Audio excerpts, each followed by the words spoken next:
लक्ष्मणो दक्षिणेयस्य वामे तु जनकात्मजा पुरतो मारुतिर्यस्य तं वन्दे रघुनन्दनम्। वेदान्तार्थतदाभास क्षीरनीरविवेकिनं नमामि भगवत्पादं परहंसधुरन्धरम्। ಆ ಭಗವಂತನಿಗೆ ಅತ್ಯಂತ ಪ್ರಿಯರಾದವರಿಗೆ ಯಾರು ಅನ್ನೋ ವಿಷಯವನ್ನು ಚಿಂತನೆ ಮಾಡೋದು ಎಷ್ಟಕ್ಕೂ ಸರಿ ಅಂತ ನನ್ನ ಅಭಿಪ್ರಾಯ. ಯಾಕೆ ಅಂತಂದರೆ ನಾವೆಲ್ಲರೂ ಕೂಡ ಅವನಿಗೆ ಪ್ರಿಯರಾಗಬೇಕು ಅನ್ನುವಂತಹ ಅಪೇಕ್ಷೆ ಇಟ್ಕೊಂಡವರಿಗೆ ನಮ್ಮ ದೃಷ್ಟಿಕೋನದಲ್ಲಿ ಸ್ವಲ್ಪ ಮಟ್ಟಿಗೆ ಪ್ರಯತ್ನವನ್ನು ಮಾಡ್ತಾ ಇರೋದರಲ್ಲಿಯೂ ಯಾವುದೇ ಸಂದೇಹವಿಲ್ಲ. ಆದರೆ ಹಾಗೆ ಮಾಡ್ತಾ ನಾವು ಭಗವಂತನಿಗೆ ಪ್ರಿಯರಾಗಿದ್ದೇವೆ ಇಲ್ವೇ ಅಂತ ಒಂದು ನೋಡಬೇಕು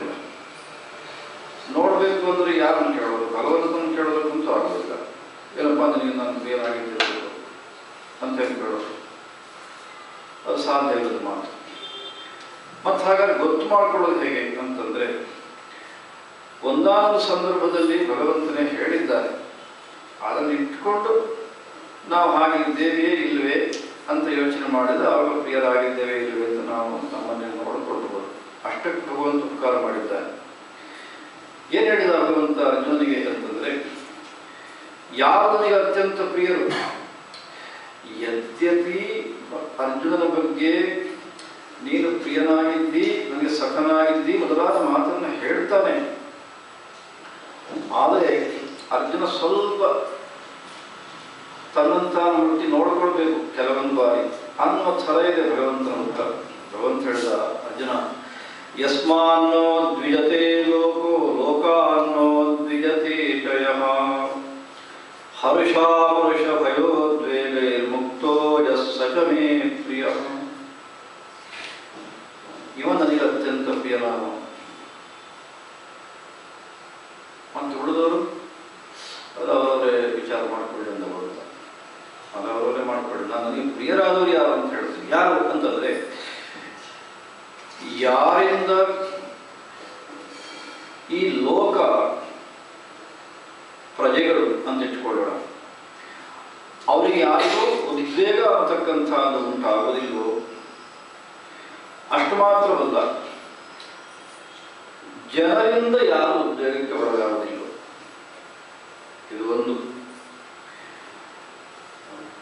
ಸಿಟ್ಟು, ಸಂತೋಷ, ಭಯ ಇವೆಲ್ಲವುಗಳಿಂದ ಮುಕ್ತನಾದವ ಯಾರೋ ಅವನೇ ನನಗೆ ಪ್ರಿಯನಾದವ.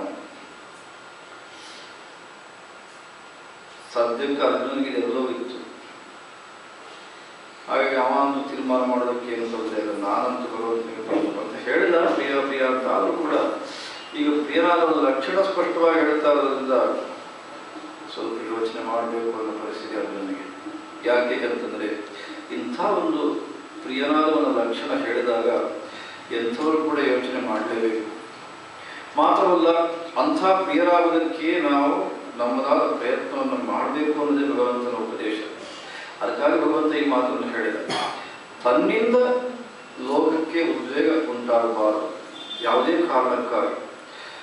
ಮಾತ್ರವಲ್ಲ, ಜನಗಳಿಂದ ತಾನು ಉದ್ವೇಗಕ್ಕೊಳಗಾಗಬಾರದು. ಅವ್ರು ಹಾಗೆ ಮಾಡಿದ್ರು, ಹೀಗೆ ಮಾಡಿದ್ರು, ಅವಮಾನ ಮಾಡಿದ್ರು, ಇನ್ನೊಂದು ಮಾಡಿದ್ರು, ಮತ್ತೊಂದು ಮಾಡಿದ್ರು, ಯಾವುದಕ್ಕೂ ಆತ ಪ್ರತಿಕ್ರಿಯೆಯನ್ನು ಕೊಡುವಂಥ ಒಂದು ಮನಸ್ಥಿತಿ ಅದನ್ನು ಮೀರಿರಬೇಕು ಆತ.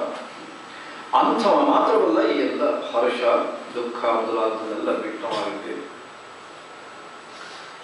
ವ್ಯಾಸ ಮಹರ್ಷಿಗಳೇನು ಹೇಳಿದರು ಈ ವಿಷಯದಲ್ಲಿ ಅಂತಂದರೆ, ಅವ್ರು ಹೇಳಿದರು, ನ ಬಿಭೇತಿ ಪರೋ ಯಸ್ಮಾನ್ ನ ಬಿಭೇತಿ ಪರಾಚಯ.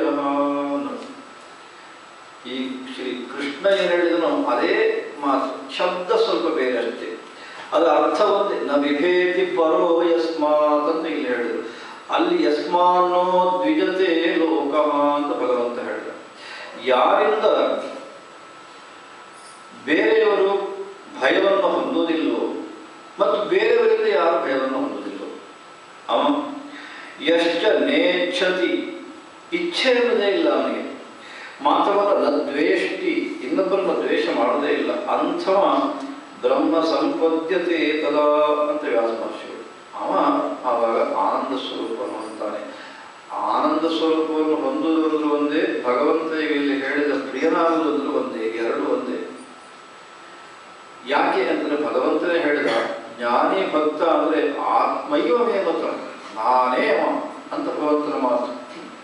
ಅವನೇ ಪ್ರಿಯ ಅಂತ ಇಲ್ಲಿ ಹೇಳಿದ್ರು. ವ್ಯಾಸ ಮಹರ್ಷಿಗಳು ಕೂಡ ಅದೇ ಲಕ್ಷಣವನ್ನು ಹೇಳ್ತಾರೆ. ಭಗವಂತನಿಗೆ ಪ್ರಿಯನಾಗುವ ಅವ ಈ ಲಕ್ಷಣವನ್ನು ಹೊಂದಿರಬೇಕು.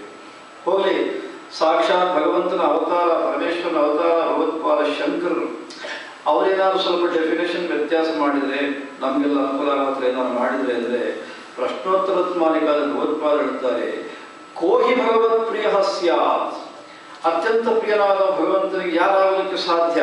ಭಗವತ್ಪಾದರ ಪ್ರಶ್ನೆ. ಅದಕ್ಕೆ ಉತ್ತರ ಅವರೇ ಕೊಡ್ತಾರೆ, ಯೋನ್ಯನ್ನೋದ್ವಿಜಯೇತ್ ಅನುದ್ವಿಗ್ನ ಅಂತ ಅವರ ಉತ್ತರ. ಯಾರು ಇನ್ನೊಬ್ಬರಿಗೆ ಉದ್ವೇಗವನ್ನು ಉಂಟು ಮಾಡೋದಿಲ್ಲೋ ಮತ್ತು ಬೇರೆಯವರಿಂದ ಉದ್ವೇಗಕ್ಕೆ ಒಳಗಾಗೋದಿಲ್ಲೋ ಅವನೇ ಭಗವಂತನಿಗೆ ಪ್ರಿಯ ಅಂತ ಚುಟುಕಾಗಿ ಭಗವತ್ಪಾದರು ತಮ್ಮ ಪ್ರಶ್ನೋತ್ತರ ಮಾಲಿಕಾದಲ್ಲಿ ಹೇಳಿದರು. ನಾನಾಗಲಿ ಆರಂಭ ಮಾಡಿದಂತೆ ಶ್ರೀಕೃಷ್ಣ ಜಯಂತಿಯ ಇವತ್ತು ಅಂಥ ಶ್ರೇಷ್ಠರಾದಂತಹ ಭಕ್ತರಾಗುವುದರ ಮೂಲಕ ಪರಮಾತ್ಮನ ಪ್ರೀತಿಗೆ, ಅವನಿಗೆ ಪ್ರಿಯರಾಗೋದಕ್ಕೆ ನಾವೆಲ್ಲರೂ ಪ್ರಯತ್ನ ಪಡೋಣ. ಹರ ಪಾರ್ವತೀ ಪತಯೇ ಸೀತಾಕಾಂತ ಸ್ಮರಣಂ ಜಯ